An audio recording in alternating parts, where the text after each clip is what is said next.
Hello friends, welcome to Ajmera classes. Ajmera classes में आपका स्वागत है।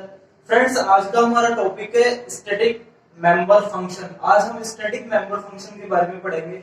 इससे पिछले वीडियो में स्टैटिक डाटा मेंबर के बारे में हमने स्टडी करी थी। आज हम देखते हैं कि स्टैटिक मेंबर फंक्शन क्या होता है। ठीक है, static member function.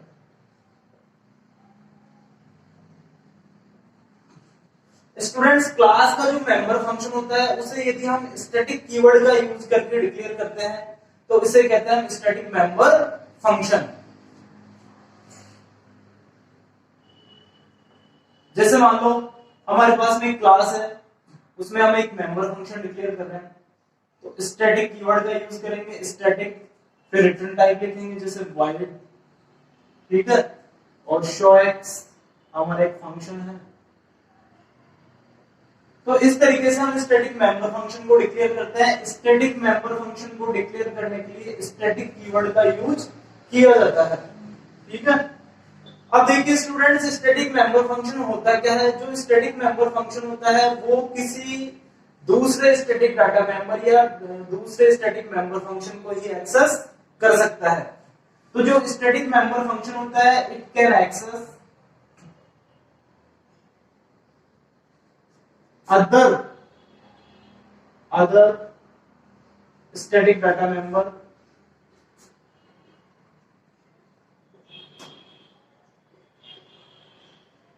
and static data function, static member function।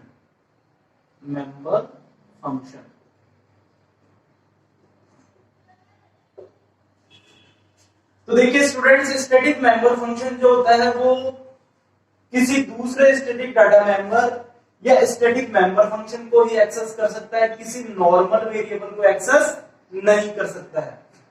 इसके बाद में देखिए स्टूडेंट्स, जो स्टैटिक मेंबर फंक्शन होता है उसे कॉल कैसे किया जाता है। जब हम कोई भी स्टैटिक मेंबर फंक्शन को डिक्लेयर करते हैं तो उसे मेन फंक्शन में कॉल करते हैं, और किस तरीके से कॉल करते हैं वो देखते हैं।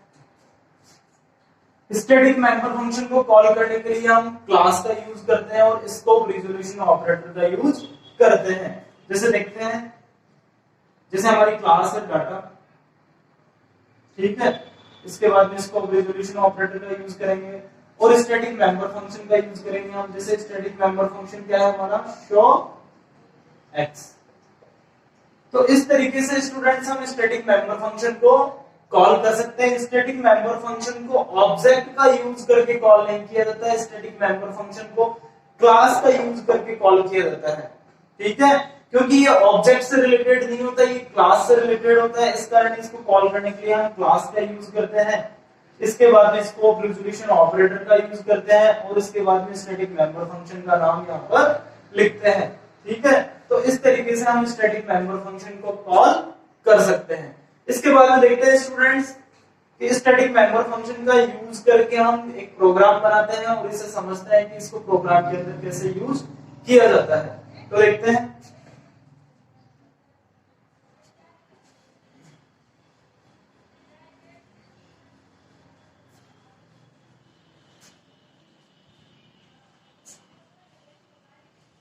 सबसे पहले हेडर फाइल्स लिखते हैं, has include iostream.h, has include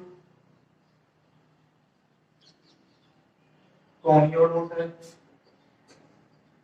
एक क्लास बनाते हैं, क्लास डट।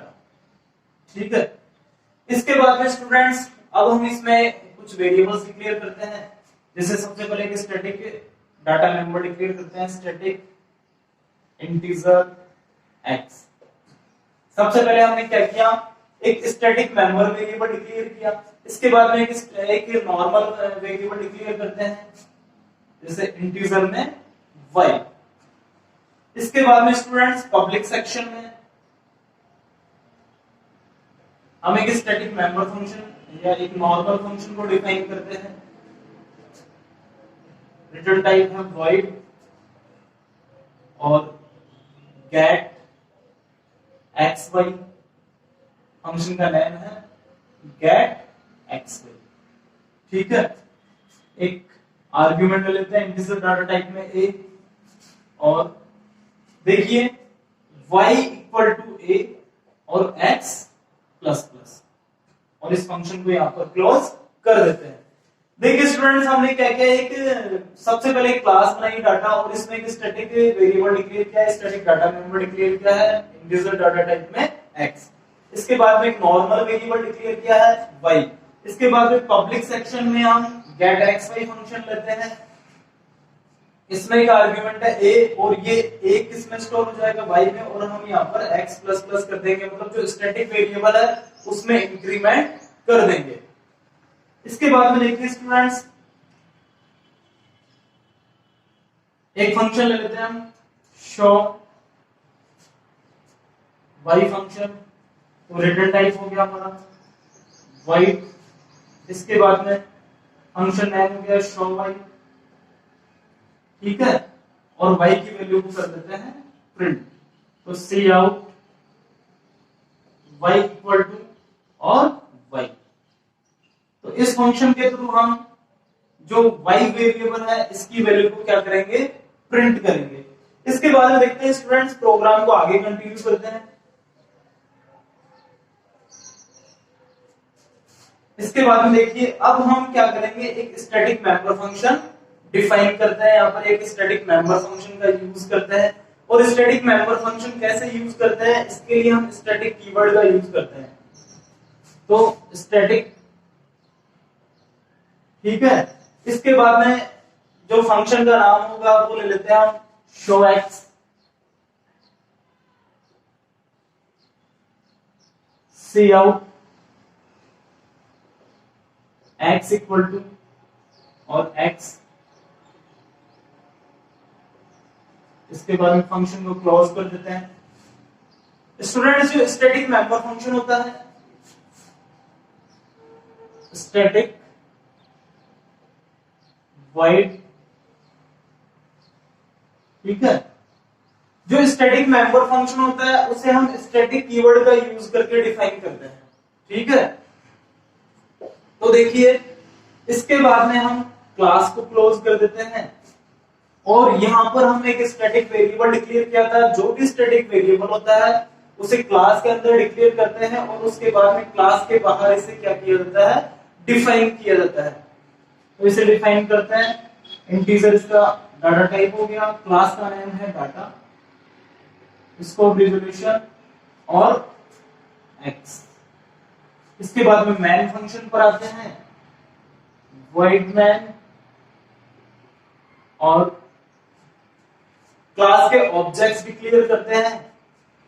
हमारी क्लास है डाटा, और इसके टू ऑब्जेक्ट्स डिक्लेयर कर दिए हमने, d1 और d2। इसके बाद में देखिए स्टूडेंट्स, इस d1 और d2 ऑब्जेक्ट का यूज करके हम गेट xy फंक्शन को क्या करेंगे, कॉल करेंगे। तो d1 डॉट गेट xy, और अब हमने एक आर्गुमेंट दे दिया 10। ठीक है, अब देखिए d1 ऑब्जेक्ट के लिए हमने गेट xy फंक्शन को कॉल किया है, तो हम गेट xy फंक्शन के पास में आएंगे d1 ऑब्जेक्ट के लिए, और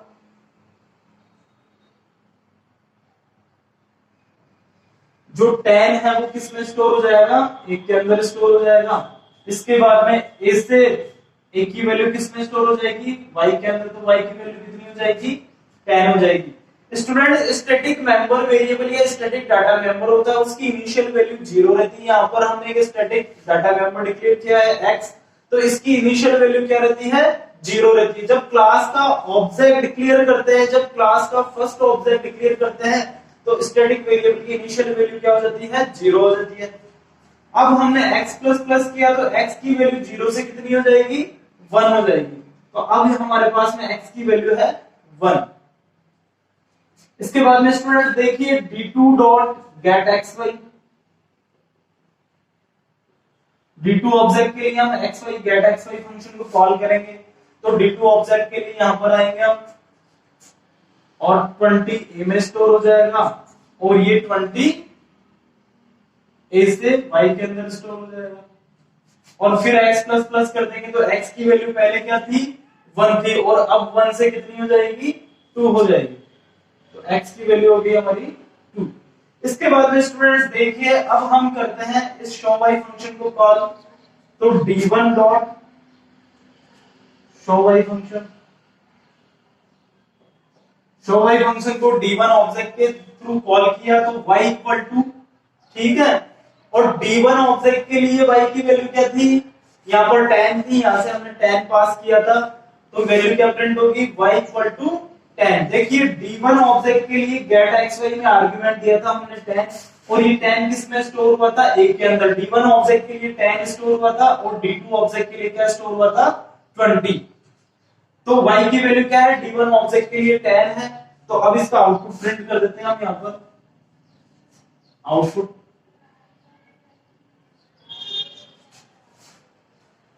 y इक्वल टू 10 प्रिंट होगा, y इक्वल टू 10। इसके बाद में स्टूडेंट्स d2 ऑब्जेक्ट के लिए हम शो y फंक्शन को कॉल करेंगे। तो d2 dot show y, d2 का ऑब्जेक्ट, d2 फंक्शन ऑब्जेक्ट का यूज करके हम शो y फंक्शन को कॉल करते हैं। तो d2 ऑब्जेक्ट के लिए y की वैल्यू क्या थी, यहां से देखिए d2 ऑब्जेक्ट के लिए गेट xy में हमने 20 दिया था और यहां से ये 20 किसमें स्टोर हुआ था y के अंदर। तो d2 ऑब्जेक्ट के लिए शो y की वैल्यू क्या हो जाएगी y इक्वल टू 20। तो क्या प्रिंट होगा y इक्वल टू 20। इसके बाद में स्टूडेंट्स अब हम प्रिंट करते हैं जो हमारा स्टैटिक मेंबर फंक्शन है, इसके थ्रू स्टैटिक डाटा मेंबर की वैल्यू को प्रिंट करते हैं। स्टूडेंट्स स्टैटिक मेंबर फंक्शन जो होता है वो केवल स्टैटिक डाटा मेंबर को ही एक्सेस कर सकता है, किसी अदर वेरिएबल को एक्सेस नहीं कर सकता है। स्टैटिक मेंबर फंक्शन जो होता है वो केवल स्टैटिक डाटा मेंबर को ही एक्सेस कर सकता है। तो यहाँ पर हमारा स्टैटिक डाटा मेंबर क्या है x है, इसलिए स्टैटिक मेंबर फंक्शन के थ्रू हम किसको एक्सेस कर रहे हैं, केवल x को ही एक्सेस कर सकते हैं और किसी अदर वेरिएबल को एक्सेस नहीं कर सकते। तो देखिए अब स्टैटिक मेंबर फंक्शन को हमें कॉल करना है। स्टैटिक मेंबर फंक्शन को कॉल करने के लिए हम ऑब्जेक्ट का यूज नहीं करते हैं, क्लास का यूज करके स्टैटिक मेंबर फंक्शन को क्या किया जाता है, कॉल किया जाता है। तो हमारी क्लास है डाटा, इसके बाद में स्कोप रिजोल्यूशन ऑपरेटर का यूज करेंगे और हमारा स्टैटिक मेंबर फंक्शन है शो x, ठीक है।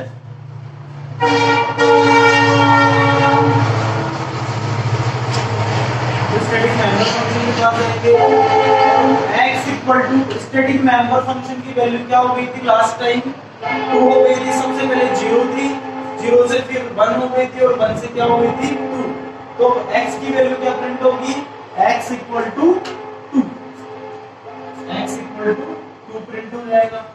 इसके बाद में गेट ch का यूज करते हैं और प्रोग्राम को क्लोज कर देते हैं। तो स्टूडेंट्स इस तरीके से हम स्टैटिक मेंबर फंक्शन का यूज किसी प्रोग्राम में कर सकते हैं। जो स्टैटिक मेंबर फंक्शन होता है उसे कैसे डिक्लेयर किया जाता है या कैसे डिफाइन किया जाता है, स्टैटिक कीवर्ड का यूज करके स्टैटिक मेंबर फंक्शन को डिफाइन या डिक्लेयर किया जाता है। स्टैटिक मेंबर फंक्शन होता है वो अदर स्टैटिक डाटा को, डाटा मेंबर को ही एक्सेस कर सकता है, किसी अदर वेरिएबल को एक्सेस नहीं कर सकता है। स्टैटिक मेंबर फंक्शन केवल स्टैटिक डाटा मेंबर को ही एक्सेस कर सकता है, किसी अदर वेरिएबल को एक्सेस नहीं कर सकता है। इसके बाद में जो स्टैटिक मेंबर फंक्शन होता है उससे ऑब्जेक्ट का यूज करके कॉल नहीं किया जाता है, उसे कॉल करने के लिए हम क्लास का यूज करते हैं और स्कोप रिजोल्यूशन ऑपरेटर का यूज करते हैं। ठीक है स्टूडेंट्स, तो उम्मीद है ये वीडियो आपको समझ में आया होगा। यदि आपने अभी तक हमारे चैनल को सब्सक्राइब नहीं किया है तो इसे जरूर सब्सक्राइब करें, लाइक और शेयर करें और बेल आइकन पर जरूर क्लिक करें ताकि आगे आने वाली वीडियो का नोटिफिकेशन आपको मिल सके। धन्यवाद।